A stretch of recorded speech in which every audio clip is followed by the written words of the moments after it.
போராட்டம் இன்னைக்கெல்லாம் ரிசர்ச் பண்ணிருக்காங்க நியூயார்க் டைம்ஸ். ஏன் போராட்டத்திற்கு ஒரு வருஷத்துக்கு முன்னாடி என்ஜிஓக்கு வந்த பணம் 130% சராசரியா உயர்ந்திருக்கு. ஒரு 4 என்ஜிஓ டார்கெட் பண்றாங்க. நீ தாண்டா பணம் உங்களுக்கு வந்துச்சு, எப்படா வந்து சொல்லு. 130% எப்படி அவங்களுக்கு பணம் வந்து சொல்லு. பங்களாதேஷ் போராட்டத்திற்கு முன்பு என்ஜிஓக்கு பணம்.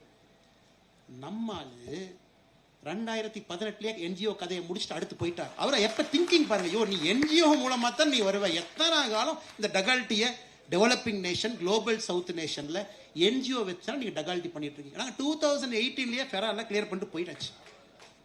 இப்ப இனி ₹1 கொண்டு வந்தாலும் ஸ்டேட் பேங்க் ஆஃப் இந்தியாவில் அக்கௌண்ட் ஆரம்பிக்கணும். அது கனாட் பிளேஸ்ல தான் ஆரம்பிக்கணும். அதனால எதிர்கட்சி நண்பர்கள் யாராவது நேபாள் பங்களாதேஷ்ல இந்தியாவில் நடக்கும்னு நினைச்சு பார்த்தீங்கன்னா எல்லாம் 5 வருஷத்துக்கு முன்னாடி யோசிச்சு 10 வருஷத்துல செயல்படுத்தி பிரதமராக அதை செஞ்சுட்டு இருக்காரு. நீங்க இப்ப யோசிக்கிறீங்க ராஜா, அவர் 10 வருஷம் முன்னாடி யோசிச்சுட்டார். எதிர்கட்சி நண்பர் உங்களுக்கு இல்லைங்க, எதிர்கட்சி நண்பர்கள்.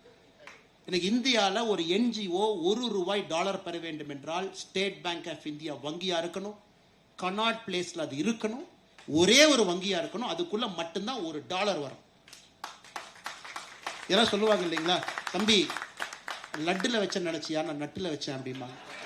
அதனால இந்த அளவுக்கு டீப் திங்கராக இருக்கக்கூடிய மோடியை அசைச்சு